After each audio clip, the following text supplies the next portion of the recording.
Madame, Monsieur, bonjour et bienvenue dans le JT de ce jeudi 29 octobre. Nous nous intéresserons aujourd'hui à la Covid-19 avec le report des cotisations sociales de novembre 2020, à la CFE due par l'exploitant de Mobil-Home et enfin à un vol dans un hôtel.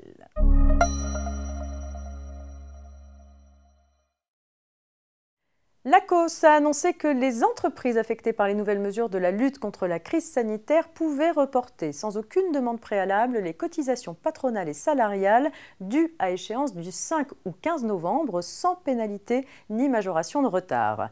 Cela concerne plus précisément les employeurs confrontés à des mesures de fermeture ou de restriction d'activité dans les zones de couvre-feu, d'alerte maximale ou d'alerte renforcée, à savoir notamment les cafés et restaurants, les salles et clubs de sport, les salles de spectacle et les cinémas en zone de couvre-feu. En dehors de ces zones, le report est aussi possible pour les employeurs qui continuent à être touchés par des mesures de fermeture en raison des dispositions mises en place pour la lutte contre la pandémie, par exemple les discothèques.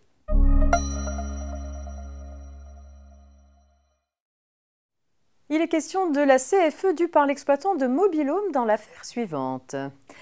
Pour mémoire, l'assiette de la cotisation foncière des entreprises, dite CFE, comprend les biens placés sous le contrôle du redevable et que celui-ci utilise matériellement pour la réalisation de ses opérations.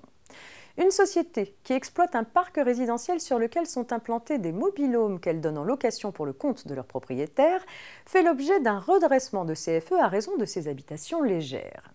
Le vérificateur se base entre autres sur le fait que la société se charge elle-même de trouver les locataires via son site internet, fixe seule la grille tarifaire applicable, réalise les états des lieux d'entrée et de sortie et gère les refacturations de consommation d'énergie. Le redressement de CFE est confirmé par les juges. Ils ont considéré que ces éléments suffisent à prouver que la société exerce bien un contrôle direct sur les mobil-homes qu'elle utilise dans le cadre de son exploitation.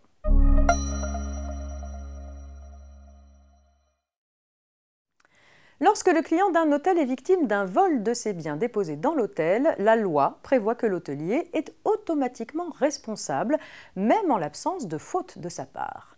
La Cour de cassation a eu l'occasion de rappeler cette règle dans un arrêt récent. Les clients d'un hôtel sont victimes d'un vol d'effets personnels dans leur chambre. Devant le refus de l'hôtelier d'indemniser leur préjudice, ils demandent réparation en justice.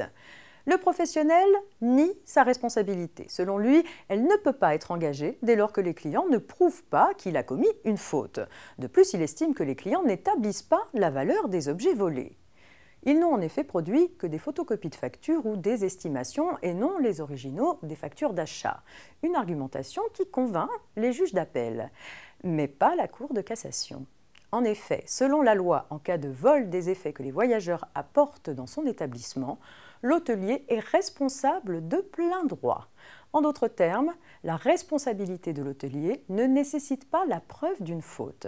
Le caractère fautif de son comportement, ajoute la Cour, n'est pris en compte que lors de la fixation de l'indemnisation. Si le client ne parvient pas à prouver une faute de l'hôtelier ou de ses préposés, alors son indemnisation est limitée au prix de la chambre multiplié par 100.